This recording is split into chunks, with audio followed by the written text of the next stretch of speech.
Good evening, everybody, and welcome back to the Jerry and Carol Harris Jewish Destiny series. I'm your host, Rabbi Pinchas Landis, and it is such a pleasure to have everyone back here. I hope that everybody had a beautiful holiday season, wherever you were, whatever you were doing. I hope that it was wonderful for you, and I, for one, am excited, thrilled, all the other proper adjectives and words to get back to Jewish Destiny series as we continue our way through Jewish history. I'm going to post a link one more time here for people who are just coming in. For the outline, if you would like to follow along, it is right here for your viewing pleasure. And if someone can do me a favor, that people come in throughout the program, you can just send them the link to that outline, because I don't know if they can see the chat box after we get going. But with no further ado, let us get underway with the Jewish Destiny series. This is round 3. This is the third series, or third session, if you will, starting with session number 21, class number 21. And we are continuing with the story of the destruction of the first temple, the destruction of the first Beis Hamikdash, and the aftermath that the Jewish people endured at that point. So just to give us our bearings on where we are on the calendar, where we are time-wise, we are in the Jewish year 423 before the Common Era. I'm sorry, 3339, which corresponds to the secular year 423 before the Common Era. Now, you might notice, if you know anything about history, secular history, how secular historians deal with the date for the destruction of the first temple, you will often hear the year 586 before the Common Era thrown around. And there is a discrepancy between the secular history books and what we call Seder Olam, which is the traditional historic line is passed down by our sages. And there is a 166-year discrepancy that is just rounded off to be referred to as the missing 150 years of Jewish history. And we'll discuss that a little bit tonight as to where it comes from, as to why it is. It's mainly something we can blame on the Persians, which we'll get to more next week. But you can blame a lot of things on the Persians. But be it as it may, if you were confused about the years, that's why we are referring to the year 423 before the Common Era as the year the temple was destroyed. But you will often see in many history books 586. And there are just different approaches as far as Jewish historians go, and traditional Jewish historians, as to if they just bow their head to the secular historians and use the secular years, or if they stick to the more traditional Jewish years of 586. This gets to be a little bit more of a discussion when we talk about the Second Commonwealth, which we'll get to probably next week or the following week, and that there's pretty much an agreement as to when the Second Commonwealth started for the most part. So that's maybe we'll delve into it a little bit more, but just so we'll mention it now, there is a discrepancy, and this is the first time we are seeing the discrepancy. So be it as it may, the timeline that we're dealing with is on the 9th day of the month of Av, in the year 423 before the Common Era, is when the temple was destroyed by Nebuchadnezzar. It was a process that the Jews had been under the rule of Nebuchadnezzar for almost 3 years, up and down, different relationships, different puppet kings, different comings and goings of the Babylonian army. And in the end, the temple was destroyed in the year 423. So the question is, what happens next? What happens in Israel? What happens to the Jewish people? What happens in the aftermath of the destruction of the first temple?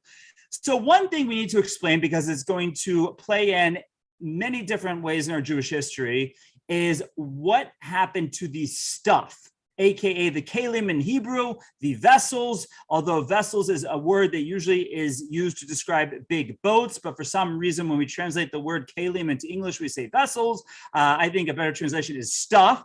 What happened to the stuff, the vessels of the temple? And we're going to discuss that as we go, but one famous, probably the most famous of the furniture of the temple was the Aron Kodesh, the Holy Ark. And what happened to that is we are taught that Yoshiyahu, who was the last righteous king of Judah, he was either the father or grandfather of the succeeding 4 kings that were put in and deposed by Nebuchadnezzar.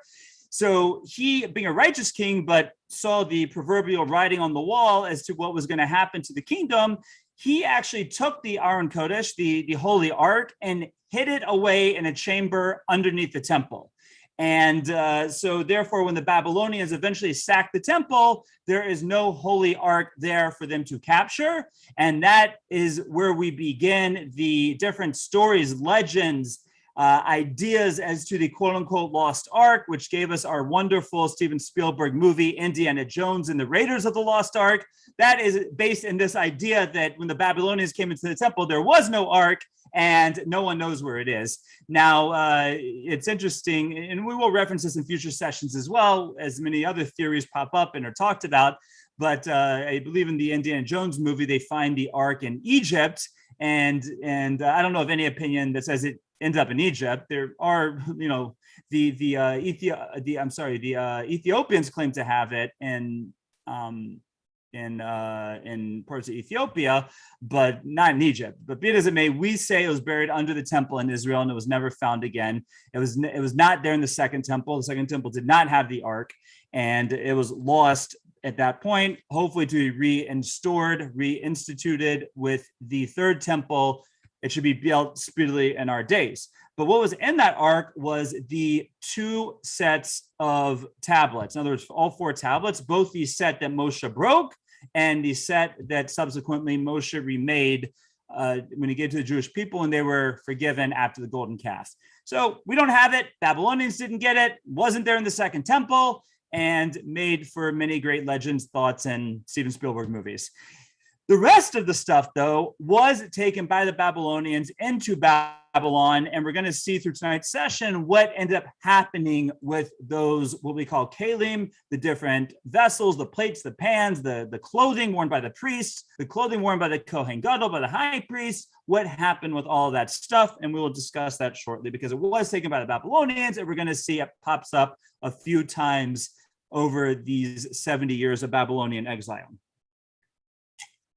Now, even though Nebuchadnezzar had sacked Israel, sacked Jerusalem, destroyed the temple, it was still part of his empire. And it was part of his empire that we see from other comparative histories that there was no plan to build it up, and there's no effort to build it up. And there were no, even though this whole area is controlled by Babylon at that time, by Babylonia at that time, it was definitely not built up.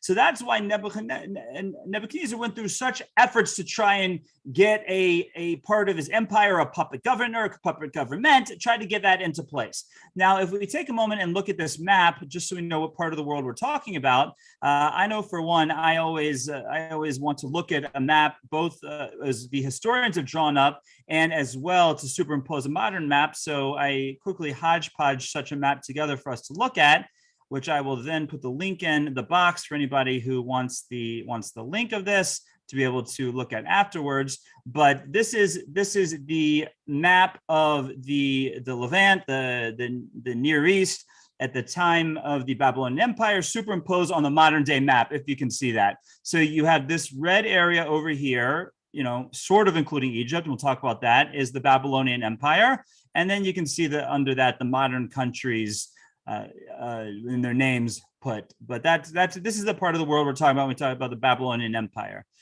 So, and here's the link for this if anybody wants it. I'm putting it here in the box for you. This is, I believe, the link for you to look at. So Nebuchadnezzar did try, even though he had clearly taken away the kingdom, taken away everything, he still left a remnant in the country to try and be placeholders for his kingdom. And he appoints this time not a puppet king, but a governor. And he makes it illegal for the Jews to live in Jerusalem. So they have to go to a place called Mitzpeh, and they establish at some level a presence in the town of Mitzpeh. Now, the governor that was appointed by Nebuchadnezzar was a man by the name of Gedaliah ben Ahikam. Now, if that name sounds familiar to you, it's either because you've read the Book of Kings where he's mentioned, or you know from your Jewish calendar, there is a day right after Rosh Hashanah referred to as Tzom Gedaliah, which means the fast of Gedaliah. And it is indeed named after this governor, Gedaliah ben Ahikam. So what is the story? What happens in Mitzpeh to Gedaliah ben Ahikam? So Gedaliah ben Achikam is known as a good guy, known as a righteous Jew. And he encourages the Jews in Mitzvah to hold on to the presence in Israel and to not rebel, to stay as vassals under Nebuchadnezzar, because it's better for the Jews to have a presence in Israel than no presence whatsoever. But as is often happens during turbulent times, there is a planned rebellion against Gedaliah ben Achikam. And the rebellion was planned essentially by two individuals. One individual was Bailus. Bailus was the king of Ammon, which is basically modern day Jordan, Amman, right? That's where Amman comes from. Amman, Ammon, same word. And he was the king to the east of Israel, east of Judah. And when the Jews were kicked out of the land, the country was overturned by Nebuchadnezzar. Bailus had hoped that he would be able to conquer the land and add it to his empire. And he sought out the help of, unfortunately, a Jew. So this is really a story of brother against brother, as is often the case, and as we're going to see time and time again, especially during the Second Commonwealth. And we saw it plenty of times during the First Commonwealth. And he reached out to a Jew by the name of Yishmael ben Netanyahu. I always say that there is something to be said about that name. I just haven't figured it out yet, right? Ishmael, the son of Netanyahu. So who was Ishmael ben Netanyahu? He was a descendant on his mother's side from the house of David. And he personally felt that if there was any kind of ruler in the land of Israel, that ruler should be indeed from the house of David. And therefore, he felt it was wrong that Gedaliah ben Achikam should be the leader in Israel, not from the house of David. So Bailus played on his emotional, power, hungry, whatever situation of wanting to be the ruler in Israel.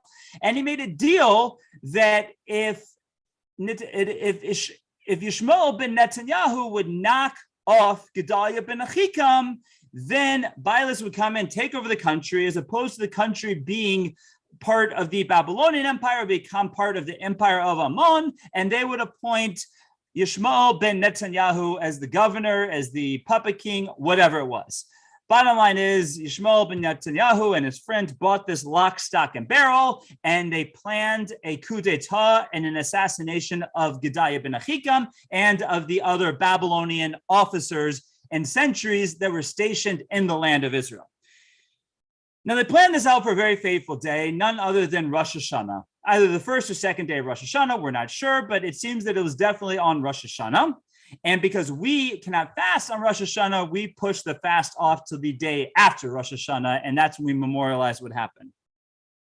Now, the Secret Service, if you will, of Gedaliah ben Achikam got word of this plot. And the head of the Secret Service, whose name was Yochanan ben Kareach, he warned Gedaliah ben Achikam as to what was being planned on Rosh Hashanah and said that he should take proper precautions. And our sages here criticized Gedaliah. Even though he was a righteous Jew, they criticized him because he was, in this sense, a little bit too righteous. And he said, I don't accept the Lashon Hara. I don't accept the slander you were speaking about Yishmael ben Netanyahu. He's a friend of mine. We went to yeshiva together. We played basketball together. Where, he's not going to kill me. This can't be. I don't accept it. I'm not going to take the precautions. Lo and behold, the scheme was carried out on Rosh Hashanah. Gedaliah is killed. The Babylonian officers and sentries in the country are killed. And the Jewish people are in chaos, are in panic. Now, Yochanan ben Kareach actually pursues Gedaliah ben Achikam and ends up killing him. So in the end, it doesn't end up too good for Gedaliah ben Achikam, but it also, I'm sorry, for Yishmael ben Netanyahu, but it also didn't end up good for Gedaliah ben Achikam. And now the Jews who are left in Israel have a real problem. Because they are worried that Nebuchadnezzar, who is not known as a very stable individual, as we'll see from some of the stories we're going to tell tonight, they're worried that Nebuchadnezzar will see that Gedaliah was assassinated by another Jew. He will hold the Jews accountable, and he'll completely wipe out this last remnant of presence of the Jews in Israel. So what do the Jews do? They go to the great prophet Jeremiah, who is still living in Israel. Because it's interesting that at the time of the destruction of the temple, Jeremiah was conflicted on what he should do. Now, you may recall that Jeremiah was treated as a state's prisoner under the last few kings of Israel because he was prophesying of the imminent destruction. And the way that you deal with a prophet who's prophesying about your destruction is to throw him into jail, right? That's what was done to Jeremiah. So Jeremiah was not treated properly at all. He was in jail when the Babylonians take over. And Nebuchadnezzar knew of Jeremiah's reputation of prophesying that he would eventually take over Israel and wanted to treat Jeremiah as a state's hero. So he had him taken out of jail. He was hoping he would come back to Babylon to be part of his court.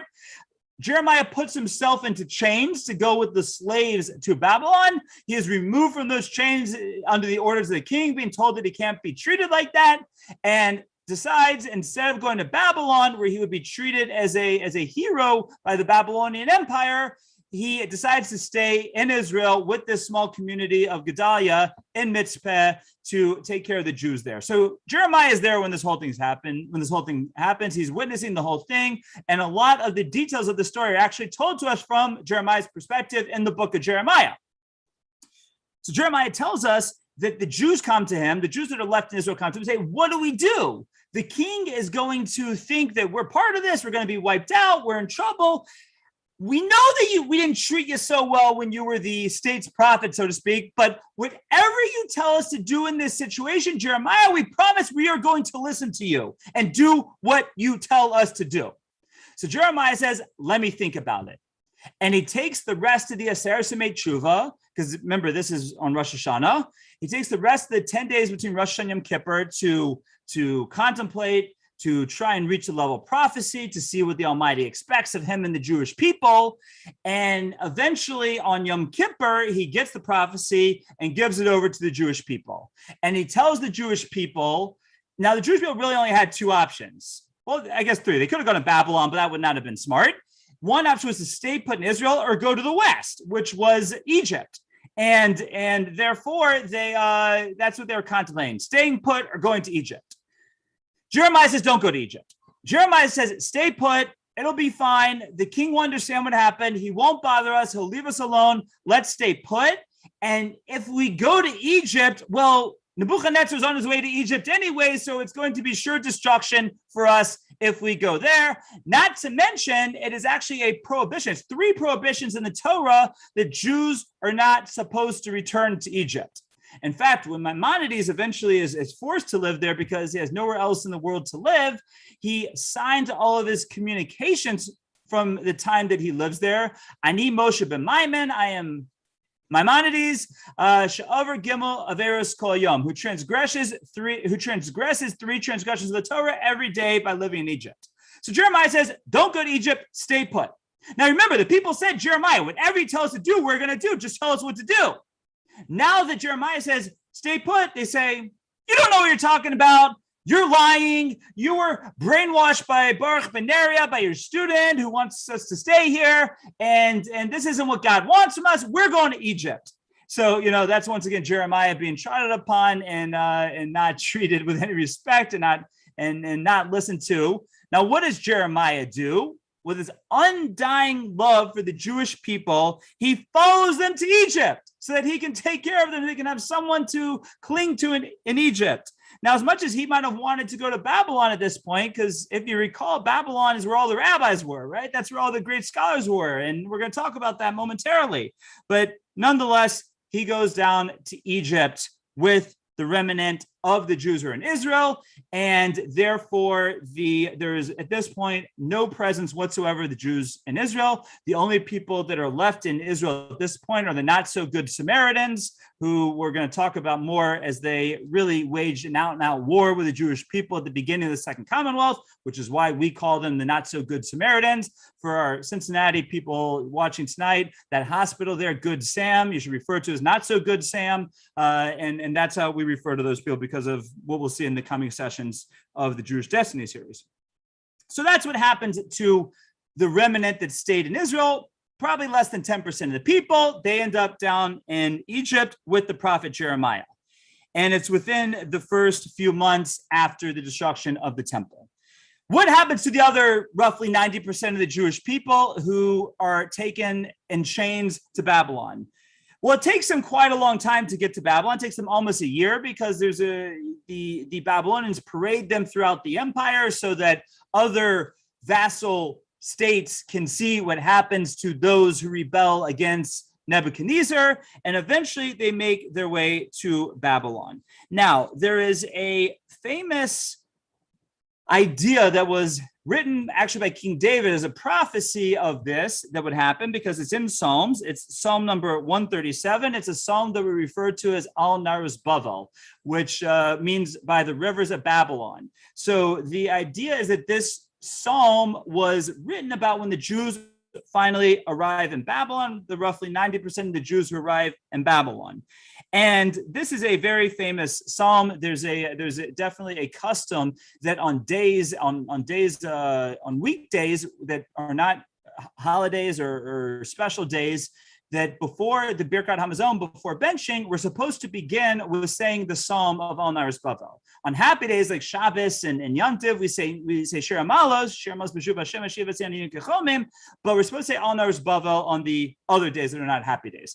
And there's a very famous chunk of 2 or 3 verses in that psalm where we say Kisham Shalenu Shuvenu Divrei Shir V'Solenu Simiche Shiru Lo Mishir Tzion, that when we got to Babylon and we were by the rivers of Babylon, our captors in jest asked us to sing the songs of Zion.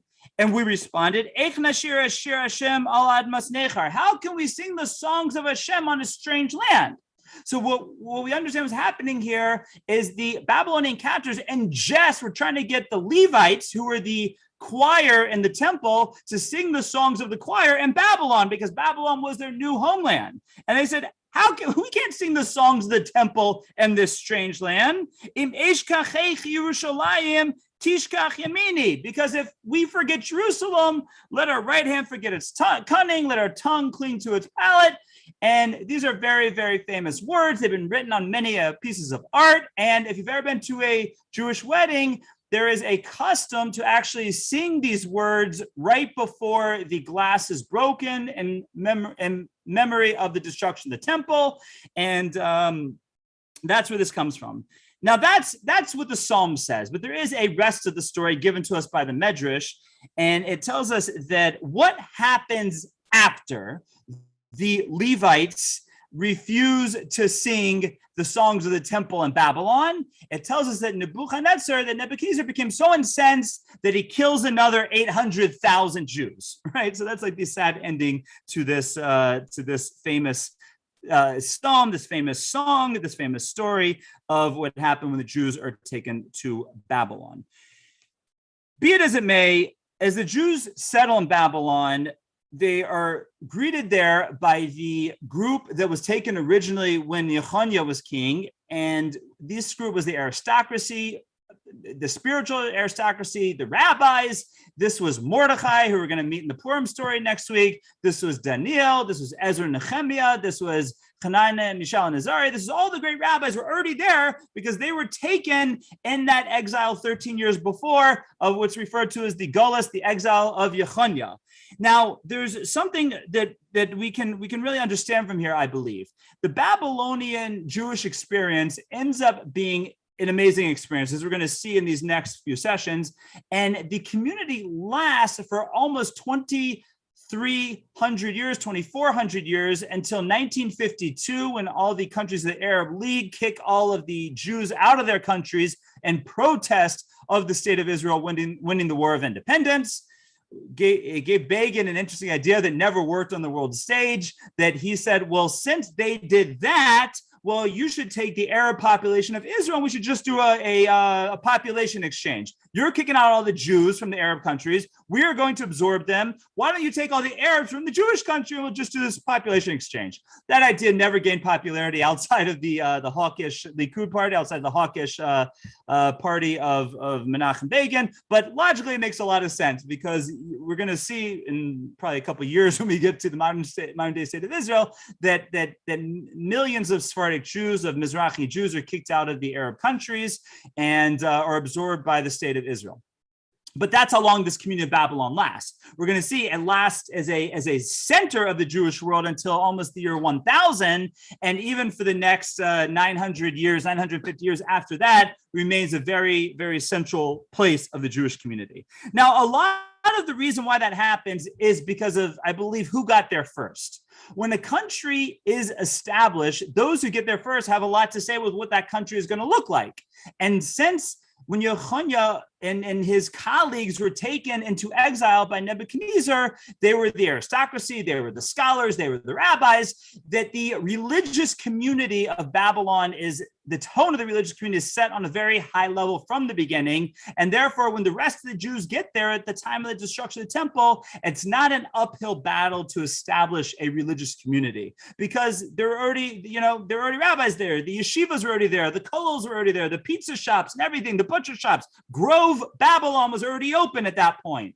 And therefore, the 90% of the Jews that get there, we're going to see, are not sold into slavery, as will happen after the Second Commonwealth by the hands of the Romans, but they are able to really form a quite amazing community, which has pluses and minuses. It has pluses in that we're going to see the community thrives in many ways, thrives religiously, but also we're going to see that there's a lot of assimilation that is going to happen, which is also the case. When Jews are accepted into a country and allowed to live comfortably, we often, unfortunately, fall into the throes of assimilation. So that's what we see happen. So we essentially now, for the first time in Jewish history, have a split screen, that we have a small population in Egypt, and we have a majority population in Babylon, probably in the city of Babylon, again, right there around modern day Iraq.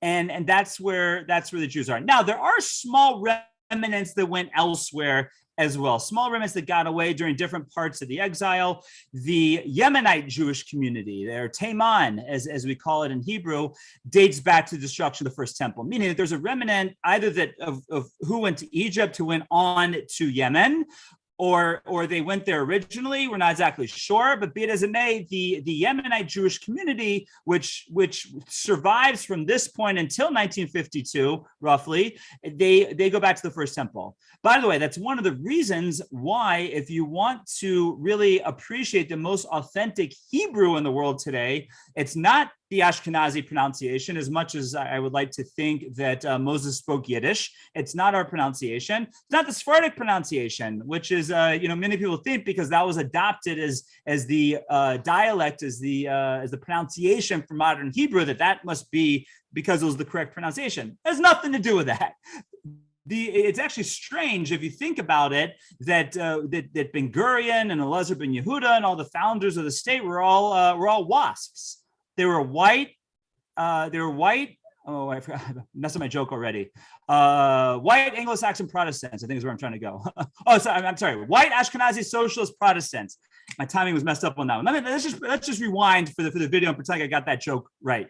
That the founders of the state of Israel were WASPs. They were white Ashkenazi socialists. I forgot what the P. Oh well, I totally botched the joke. Forget I said anything. Bottom line, they're Ashkenazim, right? Why did they choose the Sephardic pronunciation as the pronunciation of Hebrew? It wasn't because there was a large Sephardic population in Israel, because they weren't there yet. It was quite simply because they wanted to have a clear separation between Eastern European Jewry and themselves. They were socialist, they were anti-religious, and they didn't want to be connected to the old Haim, as we would say, the old European Jewish experience. So one of the ways that they separated from that was to not pronounce Hebrew like it was pronounced by the Ashkenazim, instead to pronounce it like the Sephardim. But it's no more accurate, if you will, than the Ashkenazi pronunciation. The Yemenites are said to have probably what is the most accurate pronunciation, or at least what was probably spoken by Moses and Abraham, Isaac, and Jacob. And it's very different than how we pronounce things. A lot of their letters are pronounced differently. A gimel is like a j sound as opposed to a g sound. The suf is a totally different sound, totally different pronunciation. But be it as it may, these communities pop up. The Spanish Jewish experience probably dates back to the first temple. What was called the Shum communities, which is Spires, Worms, and Mainz in Germany and the German Rhineland, probably dates back to the destruction of the first temple. So even though we have 90% roughly in Babylon, we have 10% roughly in Egypt, we do have little remnants who go to other places around the world, and start to establish Jewish communities.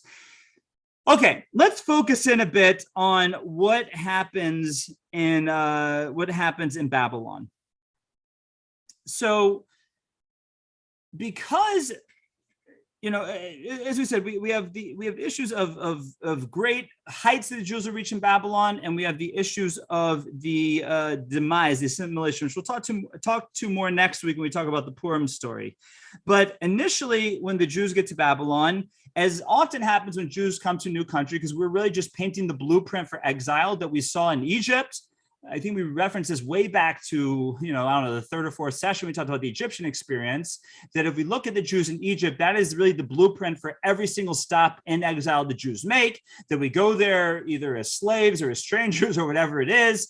And eventually the locals realize what we have to offer. We rise to high levels of the government. The locals become threatened and they kick us out, enslave us, oppress us, whatever it is. And that's what happens in Egypt. That's the blueprint for every exile. And that's what essentially happens in Babylon. The Jews get to Babylon, and right away, Nebuchadnezzar sees the greatness of many Jews. And we're told right away in the book of the Tanakh that tells us a lot of what happened in the Babylonian experience, which was the book of Daniel, that Daniel is raised to a high level in the government. He's going to even become a viceroy, one of the three prime ministers or vice presidents, if you will, of the Babylonian Empire. And he reaches just these heights of heights. And we're going to see there's many others. The other famous ones referenced in the beginning of the book of Daniel are Hananiah, Mishael, and Azariah, who are thrown into a fiery furnace, as we'll get to in a moment. We are going to see that Nehemiah and the Jews really become part of the government and become part of the establishment very, very quickly. Now, Daniel is an interesting character because in many ways, as I put here in the outline, I said he's the new Yosef or the new Joseph, because his career in many ways mirrors that we saw of Joseph in the Bible. So first of all, he becomes a viceroy. Joseph became a viceroy. How does he become a viceroy? Because he's known as a great dream interpreter. He interprets not one, but two dreams for Nebuchadnezzar, just like Joseph did. And another interesting just side thing is, just like I believe the first time we were ever seen that a Jew is given a non-Jewish name in Tanakh is in fact Yosef, when he is appointed as the viceroy. He's given the name Tzafnas Paneach, and that's I assume how he was known known to the Egyptians. We see the same exact thing with Daniel, that Daniel is given a name that the book of Daniel tells us, a Bel Teshazzar, not to be confused with Belshazzar, who we'll get to momentarily. And we're going to see that through the three other high officials, Hananiah, Mishael, and Azariah, are also given Babylonian names. That Hananiah is known as Shadrach, and Mishael is known as Meshach, and Azariah is known as Aved Nego. And anyways, but this is probably the origins of the concept of many of us have our Hebrew names, have our English names. I, for one, I'm Pinchas, but my English name is Pierce, because my father can tell you when we talked about Pinchas in the Torah, what is he famous for? He's famous for piercing, so it makes total sense. I always said that it would have been a lot cooler to be Rabbi Pierce Landis than Rabbi Pinchas Landis, but be it as it may, I'm Pinchas. But we see it here that all these government officials these Jewish government officials got these Babylonian names. So that's an interesting thing we see here. Now, it's usually also a sign of assimilation. We're going to see it very much with the Greeks, because if Daniel can get a Babylonian name, and Hananiah, Mishael, and Azariah can get Babylonian names, and everyone can get a Babylonian name, and it just is one more piece of separation removed between the Jews and the Chaldeans and the Babylonians. Now, it's interesting that according to the Midrashim, there's two possible other people mentioned in other books of the Tanakh that are also Daniel. One is somebody by the name of Memuchan, who is mentioned in the Megillah of Esther. Now, according to one Medrash, Memuchan is just another name for Haman, but according to some opinions, he is Daniel. And he's the one who next week, when we talk about Purim, will give the advice to Achashverosh to kill Vashti. There's someone else in the Megillah by the name of Hasach, who was the go-between between Mordechai and Esther when they had to communicate, and others say that was Daniel. So Daniel probably one way or another makes an appearance in the Megillah as well. But that's kind of how we're introduced to this very famous righteous Jew of Daniel. Now, what's interesting is, and we'll talk about this a little bit more probably when we get to the canonization of the Jewish Bible, the canonization of Tanakh in a few weeks, but the book of Daniel is considered part of the third section of the Bible, the section referred to as Ksuvim, the writings, not part of Nevi'im, the prophets.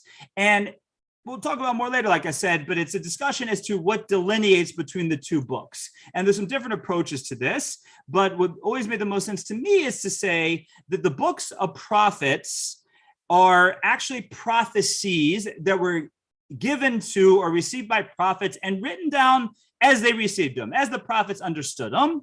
And the writings, the Ksuvim, are writings that were divinely inspired almost always by prophets. I say almost always because it's a question who wrote Job. According to some opinions, it's Moshe, and Moses himself wrote the book of Job, and therefore, of course, it was written by a prophet. But one would be Daniel, because according to Rashi, who's no lightweight, Daniel was not a prophet, and therefore he couldn't have written the book through prophetic ways. But that's where the book of Daniel finds itself in the third section of the Bible. Now, what's interesting about the book of Daniel, which just tells us something specific about the time period of the Jews in Babylon, is the book of Daniel is the only book of Tanakh that is not written in Hebrew. It is written in Aramaic. Now, what was Aramaic? Aramaic, as the name applies, was the language of the Armenian people. The Armenian people were the nation of Aram was a very, very strong empire during different time periods in this time in history. That's where our great grandfather Laban, we referred to him in the Haggadah as an Arami because he was from Aram, Arami Ovid Avi, that he tried to kill Jacob. And the language of the Armenians was Aramaic. Now, it became the lingua franca of the empire of the Assyrians. It became the main language of the Assyrians, and then it will spread throughout their empire as the common language, as lingua franca. So when we met a few weeks ago, Sancheriv and the conquest of the Assyrians, that's when this language of Aramaic really spreads all over the Levant, all over the Fertile Crescent, all over this part of the world, whatever you want to call it, Mesopotamia, whatever, the Near East, whatever you want to call this part of the world. And therefore, that the Jews, as of this point, hadn't fully adopted Aramaic, but we're going to see that during this Babylonian exile, the Jews will fully adopt Aramaic, and so much so that when they go back to build the Second Commonwealth, the language that is spoken in Israel will be Aramaic. It'll be what's referred to as the Eastern dialect or the Galilean dialect of Aramaic. And, it'll be similar to how if we think about Yiddish, the Yiddish is really German, but glossed over with Jewish, right? If you talk to, Eastern European Jews, who when they talk about Yiddish, they refer to it sometimes as Jewish, because Yiddish means Jewish, right? That's what it means. But Yiddish is German, but it has, Jewish glosses, and it's Jewish Hebrew words and Aramaic words thrown into it. But the grammatical structure, most of the pronunciations are German. The Eastern dialect, the Jewish dialect of Aramaic was probably the same.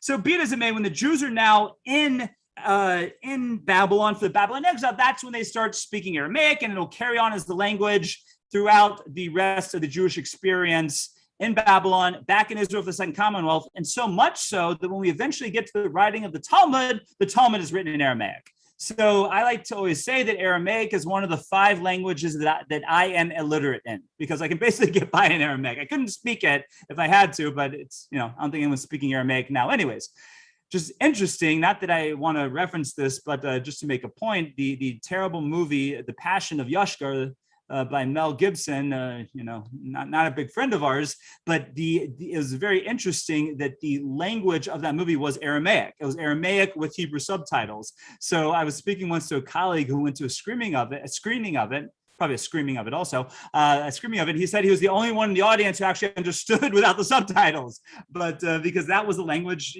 as I say, Jesus, if he existed, and we'll get to that too, Yashka spoke Aramaic. So anyhow, this is where we see the rise of the language of Aramaic, and that's why the book of Daniel is one of the reasons probably why the book is written in Aramaic. But that also is why one of the most famous ideas that comes out of the book of Daniel is also an Aramaic idea. And what is that? We'll get to that in a moment.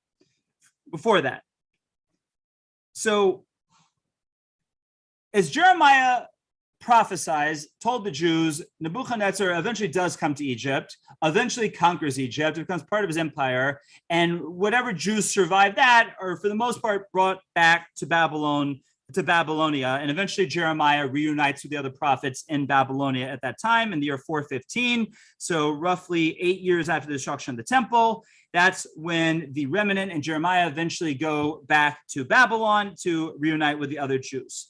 Now, Nebuchadnezzar has an interesting situation. And one of his dreams that Daniel successfully interprets for him, he is told that he is going to basically go crazy. He's going to become a meshuggah, and he's going to live with the animals. And he asked Daniel, how in the world is he supposed to protect himself from this? And Daniel tells him that if you support the poor of Israel, the poor people amongst the Jewish people, then you'll have divine protection, and this terrible thing of becoming crazy and living with the animals won't happen to you. So that's exactly what Nebuchadnezzar does. And for about a year, he's able to avoid this dark decree. But after that, he stops supporting the Jews. And eventually the decree happens. He goes crazy. He goes and lives with the animals. Now, at that time, his son, whose name is Evil Merodach, he becomes the acting king because his father's not around. And Evil Merodach is actually, even though his name sounds like he's evil, he was actually a pretty benevolent king. And he was very good to the people. He was very good to the Jews, as we will see. Now, when his father eventually regains his sanity and comes back, he strongly punishes Evil Merodach. He throws him in jail. He treats him in a terrible way, like, quite a father. And the reason is partially because he took his throne when he was still alive, and also because he was a benevolent king, and he wasn't ruling like Nebuchadnezzar ruled, which was with an iron fist and much force and destruction. And therefore, that's what happens to Evil Merodach. He's thrown into prison. But when 2 years later, when Nebuchadnezzar finally does die, and Evil Merodach is taken out of jail and the people want to crown him as their king, he does it with great trepidation because he wants to make sure his father's actually dead. He's afraid he's going to come back from the dead again. So he waits 2 days before he actually accepts the throne. But when he does, one of his first acts that he does, and we're talking at this point of the year 397 before the Common Era, one of the first acts that he does is he frees 2 of the last Jewish prisoners from jail. Those prisoners were Yechoniah, who we mentioned before, who was I think the second to last king of Judah, and his uncle Tzidkiyahu, who was the last king of Judah. Both of them have been states prisoners for these 25 years or so, and they are let free at that point. Now, tragically, what happens to Tzidkiyahu is that he dies on that day, and he never gets to live as a free man at that point. But Yechoniah lives for another number of years. And Yechoniah is interesting because if we just looked at his experience as king and his experience in Israel, he was not known as a good dude. He was not known as a righteous Jew, not in any way, shape, or form, and would not have been remembered for good. But we see it's interesting that in Babylon, we see that he does a 180, becomes a Baal Tshuva, becomes a born-again Jew, and lives his life as a righteous Jew. And in fact, our sages tell us a story that when Nebuchadnezzar was still alive, the Jews of Babylon petitioned to Nebuchadnezzar to allow Mrs. Yechoniah to be with her husband, to spend the night with her husband, so that the seed of David could be carried on. Nebuchadnezzar, of course, refused this request. So the people appealed to Mrs. Nebuchadnezzar to intercede on their behalf. And sure enough, she did. And Nebuchadnezzar relented and allowed Mrs. Yechoniah to spend the night with her husband in jail and have conjugal rights. The problem is, on that night, she got her period. In Hebrew, she became a nida, and in Jewish law, when a woman is during her state of having her period for 7 days from the Torah perspective, and then the rabbis add on, you have to have 7 clean days, really 5 days, total of 12 days. We can get into that later if you're really interested. Minimum of 12 days, I should say. That she said, I'm a nida. I had my period, And Yechonia, who's not a righteous Jew at the moment, says, I'm not going to be with you. In other words, he understood that the goal of these actions were to have progeny from the house of David, that it couldn't be done in this state of tumah, state of impurity. So even though I'm sure that he wanted to be with his wife, and I'm sure he had a tremendous desire for that, he held himself back until she was able to go to the mikvah, till she was able to be in a state of tahira, of Jewish purity. And it wasn't until that point that he was together with his wife. And that was the first sign of righteousness that we saw from Yechonia. But when he comes out of prison, we see that he is treated as a righteous Jew, and he's actually, or that he acts as a righteous Jew, and he's actually, according to Seder Olam, is the first one appointed as the Reish Galusa. Now, if you speak Aramaic, Reish Galusa, now Aramaic is very similar to Hebrew, as we said before, is Rosh Galus, the head of the exile, or as they've referred to it in English/Latin translations, the Exilarch, which sounds very cool. That's like it sounds like Excalibur. Like in fact, I'm thinking about changing my name from Rabbi Landis to Exilarch Landis, just because the name sounds so cool. Anyhow, but that's the English for the head of the exile. The head of the exile, the Reish Galusa, and Yechonia was given that position, which essentially meant that he was appointed as the head of the Jewish community. And we're going to see that throughout the Babylonian experience, this becomes a very, very, very powerful position. So we understand that the first one to have that position was none other than the second to last king of Israel, none other than Yechonia. Okay, now, when Avil Merodach dies, who, as we said, was righteous, his son, the third in the house of Nebuchadnezzar, is Belshazzar. Now, Belshazzar was a throwback to Nebuchadnezzar. Was not a righteous guy, was not a nice guy, was not a good king, and was not nice to anybody. Now, it's interesting that we see that Nebuchadnezzar had this blessing, so to speak, of being able to rule for 3 generations. We're told that our sages say he got that because he took 3 steps in honor of Hashem at one point in his career, early on in his career. So his family was able to lead for 3 years. We're also told that the Malach Gabriel, the angel Gabriel, came and stopped him after those 3 steps so that his rule shouldn't go longer than 3 generations. But be it as it may, we're now up to the third from the house of Nebuchadnezzar, Belshazzar, evil guy, throwback to Nebuchadnezzar. Now, what he's really famous for is a couple things. Number one, it's that we have now a new flavor on the block starting to rise up, and that is the Persian Medes Empire. Now, the Persian Medes Empire at this point is led by 2 men. One's name is Darius, who was from Media or Medes, and one's name is Cyrus, who was Persian. Now, what often happened in antiquity is that you had these political marriages to make alliances, and that's what happens with the Medes and the Persians, that they marry their children together, that the daughter of Darius marries Cyrus, making Cyrus the son-in-law of Darius, uniting the empire. Now, Darius and Cyrus wage war against the Babylonian Empire, against Belshazzar, and initially the Babylonians are successful in that war. So when they have their initial success, Belshazzar decides to make a big party. Now, he made another fatal mistake in thinking that he had won the war too soon, and that was that according to his calculations, a certain prophecy of Jeremiah had been fulfilled or not fulfilled or had come and gone, meaning that we knew, or they knew at that time, that the exile of the Jewish people was destined to last 70 years, because the prophet Jeremiah prophesied that when the Jews were still in Israel. He said, you're going to go into exile and it's going to last 70 years because you missed 70 Shemitah cycles, because 70 sabbatical cycles, and it's going to be 70 years. But he didn't tell them how to calculate the 70 years. So we're going to see that many kings make this mistake, that they think, well, maybe we count from when the Jews first came to Babylon, which is when Nebuchadnezzar brought Yechonia. And this time when Belshazzar and the Babylonians are initially successful over the Persians and the Medes, that is roughly 70 years from the time that the Jews first came, that first crop of Jews came to Babylon.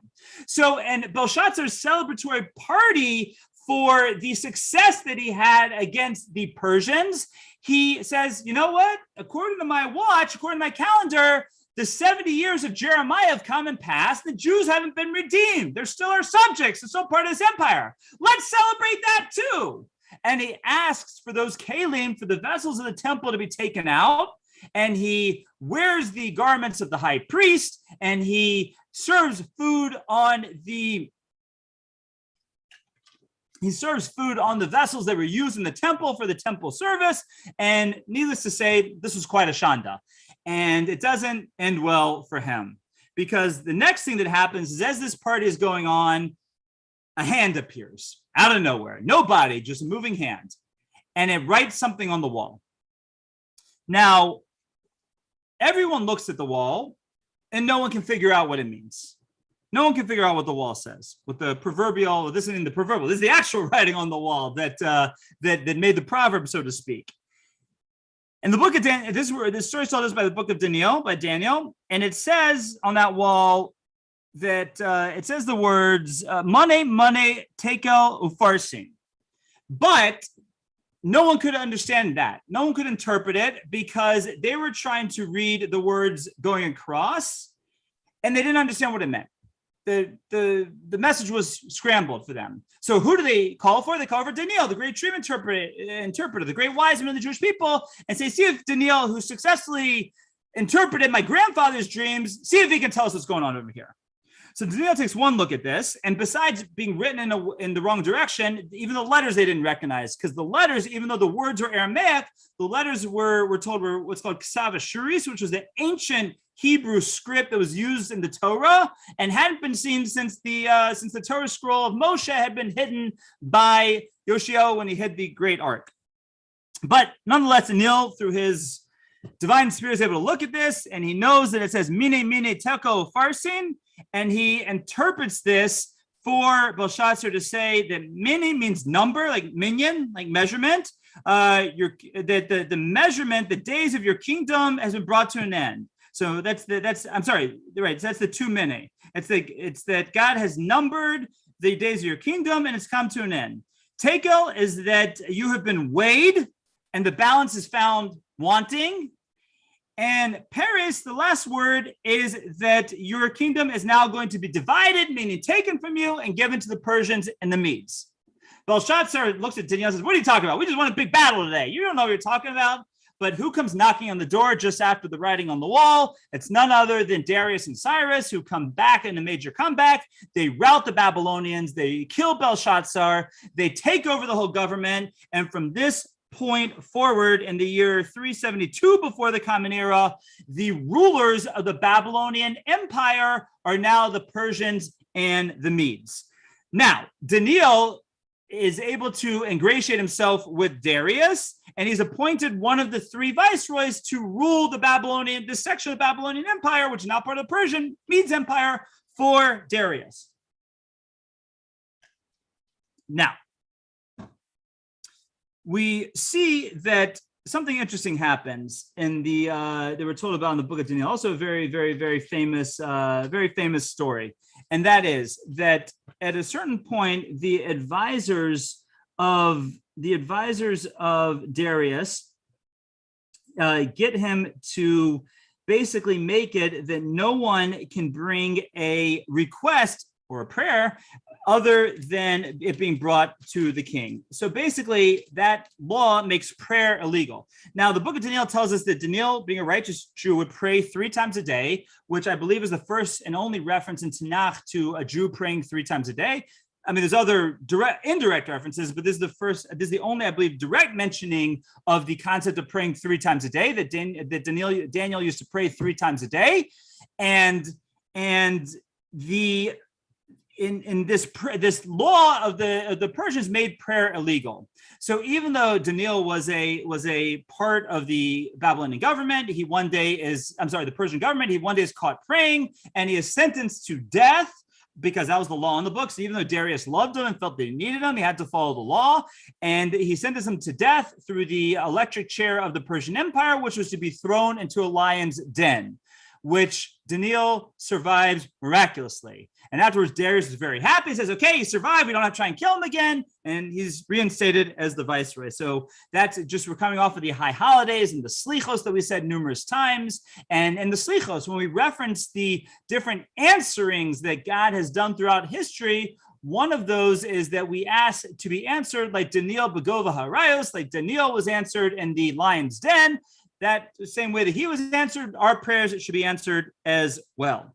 So that's another great story we were given about Daniel and who he was and the great person that he was. Now, Darius only rules for 1 year before he dies. And when he dies, his son-in-law Cyrus takes over the empire. Now, by the way, it is very confusing to figure out who we're talking about when we're talking about the Persians, because they're all named Darius, Cyrus, Xerxes, or Artaxerxes. It's like there's 4 names, and they're all one of those 4 names. And it's very, very hard to figure it out. The timeline of this time period is very hard to figure out, because with the Persians, right, first of all, we don't know exactly who was who based on their multiple names, number one. Number two, Josephus, who now we have Josephus starts to, for the first time, sort of do things different than our sages did. Well, he was pressured by the Greek Roman history to write it in the way they wrote it. So Josephus's timeline was purposely distorted to reflect the Persian timeline. And we already mentioned the different discrepancy in years. So we're just going to stick to how we have it, the way that our sages tell it to us in Seder Olam. And we have Darius the first, Cyrus the first, and that's what we're talking about now. So Darius the first lives 1 year, dies. His son-in-law Cyrus takes over the empire. Now, Cyrus knew again about this prophecy of Jeremiah of 70 years, and also thought that the 70 years had come and passed.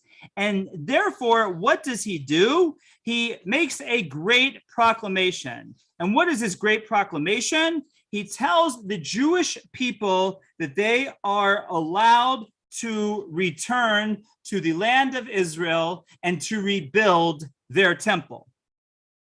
Great day, great proclamation. And the people who lead this charge to go back are somebody by the name of Zerubbabel, who was a descendant of David, who was from the house of David, the heir apparent of the Jews in Israel. And none other than Ezra, the famous Ezra of the last book of the Bible. So Ezra, together with Zerubbabel and somebody named Yehoshua, who was the high priest, the descendant of the Kohen Gadol, so he was going to be the high priest.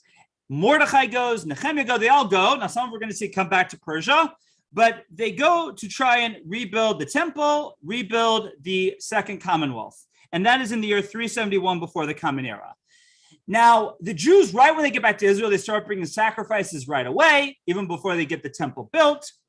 But they're met there by some people who aren't too happy to see them. And of course, I'm referring to the not so good Samaritans. So the not so good Samaritans, who at this point had actually converted to Judaism, because we told the story before about how they got attacked by lions, and they thought that they were getting attacked by lions because they had rejected the God of Israel. So therefore, at some level, they had adopted the God of Israel. Now we're going to see that ultimately their conversion is considered invalid and insincere. But at this point, when they see the Jews come back to Jerusalem and say, great, you guys are here, let's rebuild the country. We want to help you rebuild the temple. So Zerubbabel and Ezra were suspect of their sincerity. They said, no, that's okay. You know what? We're going to do it ourselves. And there ends up developing a friction between the Samaritans and the Jews who had returned to Israel. And that friction leads to an out-and-out friction, so much so that Ezra writes that they had to build the temple with their tools in one hand and with the sword in the other hand, because as they were trying to rebuild the temple, the project kept being sabotaged by the not-so-good Samaritans. And eventually the Samaritans appeal back to Cyrus, back to Persia, and they say, Cyrus, you should really rescind this decree to build a temple. It's going to lead to political unrest in the land. It's going to lead to a civil war between us and these other Jews that are here. You should really not let them build the temple. Cyrus, not wanting political unrest anywhere in his empire, says, you know what? You're right. I rescind my decree to let the Jews build the temple. Now, what happens at this point? So, first of all, there's many, again, blueprints for our history, for the destiny of the Jewish people that come out of this story.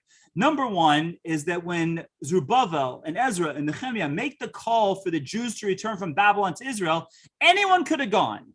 And according to historians, there were probably upwards of 3 to 4 million Jews in the Babylonian Empire at this point. So they all could have gone. There was no limit in Cyrus's decree of who could have gone. But how many actually go? 40,000, right? If you do your math, that's a fraction of the 10th of 1%. That's how many actually went. So 40,000 out of roughly 4 million, that's how many actually went. Number two, that you see when they got there, that there were these people, the Samaritans, who had been there for about 200 years and claimed that it was their land. They even knew that the Jews were there originally. They originally tried to team up with them at some point. And they said, you know what, you guys left. It's our land now. Not wanting to leave so quickly. So if you think about modern times, when we in 1948 that Israel goes back into Jewish hands, that the Jewish state is established, and eventually make our way through the number of wars, and we've built up the country, that now we have the point where the majority of the world Jewish population is in Israel, but it took a long time for that to happen. I don't know, it wasn't quite as bad as a tenth of 1%, but it was not a lot who go back to the modern states. That was one tremendous parallel we have between the Second Commonwealth and the modern day sojourn of the Jews in Israel. And number two is this idea of the Samaritans. You have these other people who take over the land, who don't want to leave, and who fight a war against the Jews that lasts for several hundred years, lasts for almost 200 years before it's finally put down. And hopefully the modern day struggle we have with our Arab cousins will not last that long. But as I heard a great line once, that we talk about the different wars in the modern sojourn of the Jews in Israel. We have the War of Independence, the Sinai Campaign, the 67 War, the 73 War, the First Lebanon War, the Second Lebanon War, et cetera, et cetera, et cetera. That someone once said, Rabbi Daniel Gordon, I think is the one who said this, is that we don't have multiple wars. It's just new battles in the War of Independence, which is true, because if your enemies never recognize you as a state, you're still fighting for your independence. And that's what we're still fighting for in Israel, 76, 77 years after, 78 years after the country's original establishment. We're going to see, again, that's the third parallel between the Second Commonwealth. It's a long time before the country really becomes fully established and thrives in any way, shape, or form. But be it as it may, this is the beginning at a small level of the Second Commonwealth. But when Cyrus rescinds that decree to build the temple, it throws many of those 40,000 Jews into a state of depression, and many of them just want to give up. And we're going to see that it is a number of years before they're eventually allowed to rebuild the temple, or allowed to continue rebuilding the temple and get out of this state of depression that starts at this point. But it is not pretty. And we're going to see that Ezra, when they are eventually given the green light by Darius II to continue the building of the temple, that he's got to work hard to not only get that temple built, but to raise the spirits of the Jewish people, which we'll talk about, I believe, 2 sessions from now. One last thing to say about this time period is it's interesting, as we referenced before, that a lot of what we've talked about is covered in 2 different books of Tanakh, sometimes 3 or 4 different books when we work on the different prophets. But the 2 major histories in our Bible of the Jewish people are the book of Kings, or up through the book of what we call Nevi'im Rishonim, so Joshua through Kings, and then it's paralleled by the book of Chronicles by Divrei Yamin. Now, the book of Chronicles is written by Jeremiah, who's still alive at this time. Jeremiah does not make it back to Israel, though. He dies in Babylon. But Jeremiah Jeremiah wrote the book of Kings. The book of Chronicles is written by Ezra, who we were mentioning before as the religious leader of this time. And why does Ezra write the book of Chronicles if there already is a book of Kings written by Jeremiah that's been circulating all around? The answer is quite simply that it says in the commentaries that this was supposed to be the directive, if you will, for Zerubbabel. In other words, the hope was that Zerubbabel was going to become the king. So Ezra, to show his legitimacy to the throne, rewrites the whole history from David, which is really where Chronicles picks up, because before David it's really just a lot of names, but from David up until Zerubbabel, to say that Zerubbabel is the heir apparent and should be the heir to rebuild the monarchy of David. It doesn't happen. We don't hear much about Zerubbabel after this point, but that's where what the hope was, that he would be the king. And that's why Ezra writes Chronicles, to legitimize his role as the king of Israel. Now, the one place where we might all be familiar with the name Zerubbabel is at Hanukkah time, when you light the menorah. If you sing the song Ma'ut Sor, or in English, Rock of Ages, I believe the English mentions it as well. I'm not so familiar with English words, but we say the song Ma'ut Sor, Rock of Ages, is a beautiful song which really tells about these 4 tormenting captors of the Jewish people. The Babylonians, it starts with the Egyptians, the Babylonians, the Persians, the Medes, and the Romans and the Greeks and the Romans, and then the last verse is talk about the eventual redemption of the Jewish people at the time of the Messianic era. But in the verse where we talk about when we go back to build the second temple, it says Kate Bavel Zerubbabel. It says the end of the Babylonian exile was with Zerubbabel. So at least he remains famous in that song. But be it as it may, he never becomes the king. And we're going to see that in many ways, the Second Commonwealth, just like it starts off with so much difficulty, that difficulty is extended throughout almost the whole entire Commonwealth. I want to thank you all for coming. Thank you for listening. And I will hang around for questions as long as you have questions. And I want to share with you just a few upcoming events first before we turn over to questions that we have coming up. I'll first share them on my screen, and then I will put these flyers in your box. First of all, the Shabbos Project is right around the corner, October 21st through 23rd. We have a whole weekend of amazing events going on for the Shabbos Project this year. Again, I'm going to put this in your chat box there so you can download and hold on to it, but you'll be seeing a lot more of it in your emails. And then the other event, or the other program that we have starting this week, is a program that we're calling the weekly, one second, here we go. The weekly Parsha Power Up with Rabbi Landis, and look forward to this coming out hopefully later tonight or tomorrow morning. Weekly idea from the Torah portion. We're going to be putting out video-wise on Torah Anytime and many other ways we'll disseminate it starting this week. I'm going to put both these flyers in the chat box. And I will hang around as long as you have questions. Feel free to either unmute yourself or you can type them in the chat box, and I will get to those questions just after I put in these flyers for you guys. There's the one on the Parsha Power Up, and here is the one for the Shabbos Project. Right. One second. No, that's the wrong flyer. Hold on. Ignore that one I just gave you. That's the wrong one. Nomi, do you mind putting in the chat box? I'm having a hard time finding them here. So we got, Nomi's going to send those flyers out in just a moment. Anyhow, questions, comments, concerns, good jokes and bad jokes. Okay, so Deanna asks, are the Samaritans part of the northern kingdom that did not get scattered by Assyria? No. When the Assyrians take over Israel, one of the battle tactics of the Assyrians was to displace people, displace populations. That way, no one would have a home field advantage. So when the Jews are kicked out of the northern kingdom, the Kusim, as they're originally called, eventually called the Samaritans or Shomronim, come from Crete, Kut, and they're brought, so the Greek Isles, and they're brought over to the north of Israel, and they're put into the country at that point. So they start off in Greece, they come over and put in the country, and they are eventually called the Shomronim, or the Samaritans, because their capital city is the city of Shomron, which was the capital of the northern kingdom, and that's why they are referred to as the Kusim eventually. So that's where they come from. That's where they originate. It's a Greek people who are not Jewish. But nonetheless cause a lot of problems as the not so good Samaritans for the Jewish people. Okay, and the other, by the way, I finally got these flyers here. So that's one flyer, and here's the second flyer. And any other questions while I'm putting them up here for you guys? And there's the second one.